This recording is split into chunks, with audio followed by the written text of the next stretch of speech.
It is 11:48 p.m., and the under-cabinet light in your kitchen makes the counter look softer than you feel. The tea has cooled into something flat, and your phone sits beside the mug like an unanswered question. The last message you sent was calm. The silence that followed was not. You tell yourself you are not the kind of woman who watches a screen. Then you notice your thumb hovering anyway. A small, hungry reflex. I almost text. I don't. The quiet in the room gets louder, and suddenly you are negotiating with shadows. Part of you would rather believe he is ignoring you, because at least that story has an ending. The harder story is that he is somewhere alone with his own thoughts, not brave enough to speak, not cruel enough to leave. Silence can be absence. Yes, but sometimes it is a person trying to rearrange their insides without dropping everything. So tonight, we are not going to romanticize it. We are going to look at what silence actually does to you, how it pulls you toward old habits, and what it would mean to keep your dignity while the room stays quiet. The hallway light keeps flicking on and off like it cannot decide what you should do. You stand outside your apartment door with your keys pressed into your palm, the metal teeth biting a little, like they are trying to wake you up. The building is quiet in that late-night way where every sound feels too intimate. Your breath, the soft shift of your coat, the tiny click when you turn the key and then stop. You do not go inside yet, because you know the second you do, you will reach for your phone like it is a lifeline. In your head, you draft the message you have drafted 100 times in different costumes. Just checking in. Hope you are okay. Did I do something wrong? It is never really about the words. It is about trying to pull him back into motion so your nervous imagination can finally sit down. You tilt your forehead against the cool wood of the door for 1 second, and you can feel how fast your mind runs when there is no answer. It starts building a courtroom, presenting evidence, replaying a look he gave you last week like it was a verdict. It tells you that if you can find the right sentence, you can prevent the ending. You glance at the screen and your chest tightens, not because you love him so purely, but because you hate not knowing. I hate that I do this. The silence feels personal, even if it is not. Here is what makes this moment important. This is the exact place where a lot of women lose themselves. Not in big, dramatic ways, but in small, self-abandoning ones. One more message. One more apology you do not owe. One more attempt to be easy to love. So you do something almost invisible. You do nothing. You let the urge rise in your throat and then pass. Like a wave that does not get to decide your life. You put your phone face down for a minute. You take one steady breath, not to perform calm, but to come back to your own body. And you tell yourself the truth, quietly, like it is a boundary you are placing inside your own chest.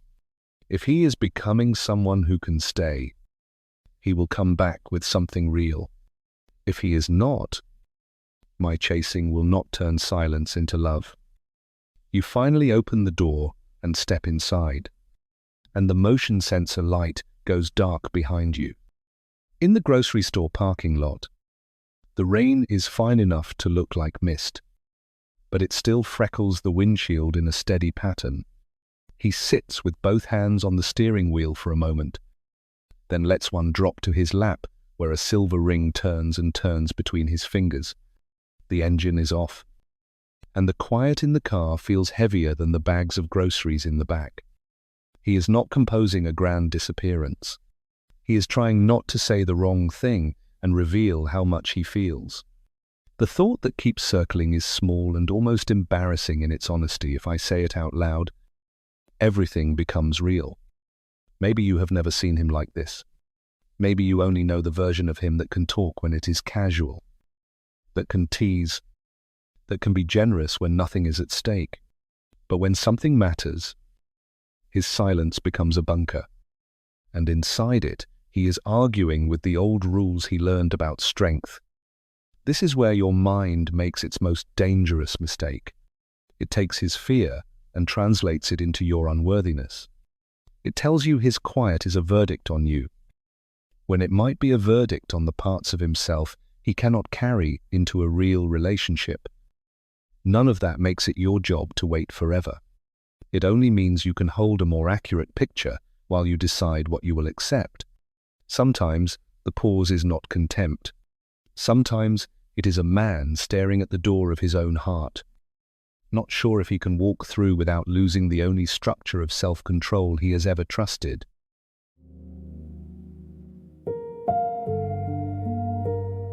Rain taps the bedroom window with a steady, patient insistence, like someone knocking without needing to be let in.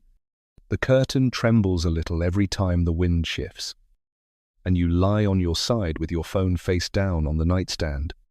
Your thumb still knows the path to the chat thread, muscle memory dressed up as concern, but tonight you do not reopen it. This is the part no one posts about, the part where you are alone with your own images, and every image wants to turn into a story. You remember his laugh, his hands, the way he said your name once like it meant something, and the silence tries to rewrite all of it into a lie. In Jungian language, this can be an anima awakening. The moment his capacity for tenderness starts pushing up against the old armor. In plain life, it looks like a man realizing he cannot keep you and keep his old emotional hiding place at the same time. It looks like him wanting closeness, then panicking at what closeness demands. It looks like him going quiet because he can feel himself changing and he does not yet know how to move with that change. And here is where your own work becomes visible, not in a dramatic sacrifice, but in the small, fierce integrity of an evening. You put a hand on your chest, not as a ritual for him, but as a reminder that you are here. 2.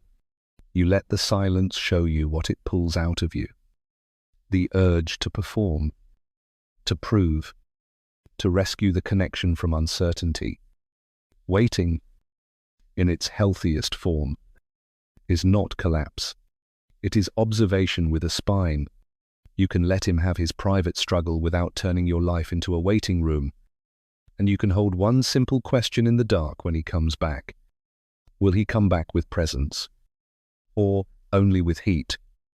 The hallway is quiet again, and the motion sensor light blinks like it is tired of witnessing the same decision. Your keys drop into the ceramic bowl by the door with a sound that feels too loud for midnight. You plug your phone into the charger and place its screen down, like you are tucking in a habit. Then you turn on the sink and wash your hands until the water runs warm, as if you are rinsing off the day's stories. This is what sacred patience looks like when it is real. It has edges. It does not beg for reassurance in the language of politeness. You stand there for a second with your palms damp, and you make a quiet rule that only you can enforce. No checking his last scene. No rereading old apologies like they are a promise. No sending a second message that pretends it is casual but is really a hook. You do not do this to punish him. You do it because you are tired of turning uncertainty into self-abandonment. You are allowed to be soft and still be clear.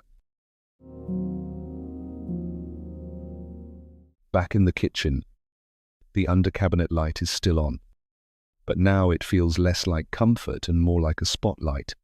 The mug has left a faint ring on the counter, and you catch yourself staring at it as if it can tell you how long you are supposed to wait. The house is quiet in that specific way where you can hear the refrigerator hum and your own thoughts arriving too quickly. This is where silence becomes a mirror. You call it the power of silence once. Not as a slogan, but as a plain fact. Quiet reveals what you reach for when you do not feel chosen in the moment. It shows you whether you chase, whether you freeze, whether you start performing calm while your stomach twists. It shows you how quickly you can turn love into a test you must pass. And it is almost unfair, because his silence is outside your control, but your response is not. You can keep scrolling through old messages like they are clues, or you can watch the impulse without obeying it. You can decide that your evening will still be yours, even if he does not text. So you do something small that changes the whole tone of the room. You rinse the mug, you wipe the counter, you turn off the light. It is not dramatic, but it is a signal to your own psyche that you are not going to live under interrogation. What are you actually afraid of right now? Is it losing him? Or is it facing the part of you that has been trying to earn steadiness from someone who cannot yet offer it? His living room is dark except for the digital clock on the shelf, a dull blue glow that makes time feel louder than it is. The TV stays off. The air is still. On his phone, the Notes app is open, and a single sentence keeps appearing and disappearing like it cannot survive the truth. He types, "I miss you." Deletes it. Types, "Sorry, I've been quiet." Deletes that too. His thumb hovers over the screen and his hand shakes slightly. Not in a cinematic way, just in the way a person shakes when they are about to stop hiding. The silence around him is not peaceful. It is work. This is the moment where silence becomes either a character flaw or a turning point. If he is only avoiding discomfort, he will keep you in suspense and call it being busy. If he is changing, he will choose one honest line that does not perform and does not manipulate. Something simple, something answerable, something that does not make you responsible for soothing his retreat. He stares at the clock. The minutes keep moving, and you can almost feel the internal argument in him. The part that wants to be seen battling, the part that wants to stay protected. The rain is still there in the parking lot. Softer now, but persistent. He starts the car, and the heater kicks on with that dusty first breath. Like a room waking up. His phone is in his hand again. And this time, he does not open the Notes app to polish a persona. He opens your thread. He sends one message, not a paragraph, not a poem, not a disappearing act dressed up as confusion. Something like, "I've been quiet because I've been in my head. I don't want to lose you. Can we talk tomorrow?" On your side of the world, the screen finally lights up, and your whole body wants to reward it instantly.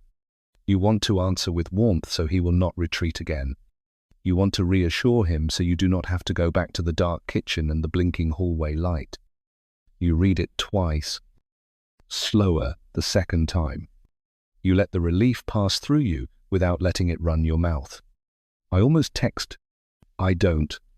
Then you respond from the clean part of you, not the desperate part. You write something that has both openness and a spine. "Okay, tomorrow works. I want to understand what happened. And I also need consistency if we're going to keep doing this. No performance, no punishment, just truth, placed on the table where it can be seen.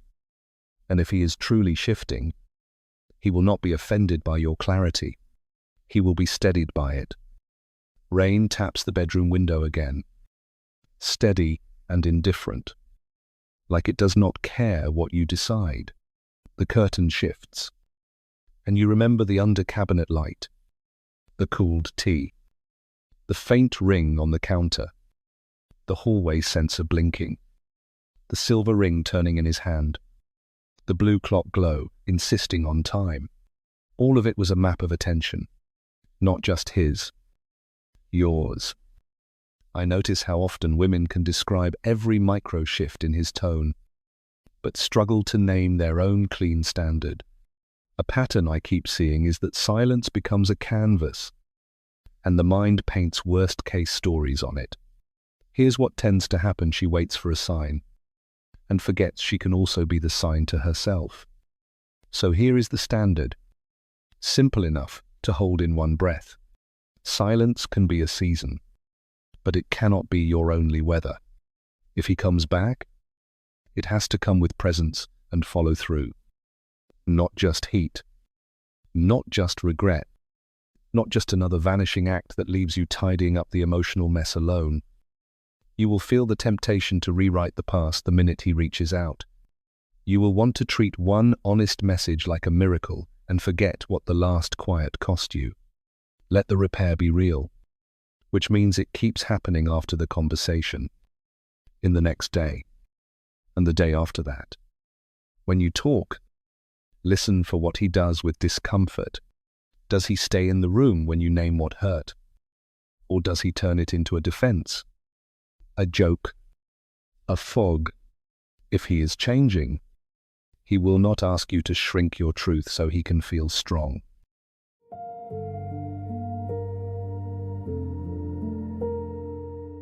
And on your side, let your life keep its shape. Make dinner even if the screen is dark. Take the shower. Fold the laundry. Let the phone stay on the charger while your hands do something that belongs to you. If you have to wait, wait with your spine intact. Let him earn his way back into your peace with small consistencies. Not speeches. The under-cabinet light can turn off now.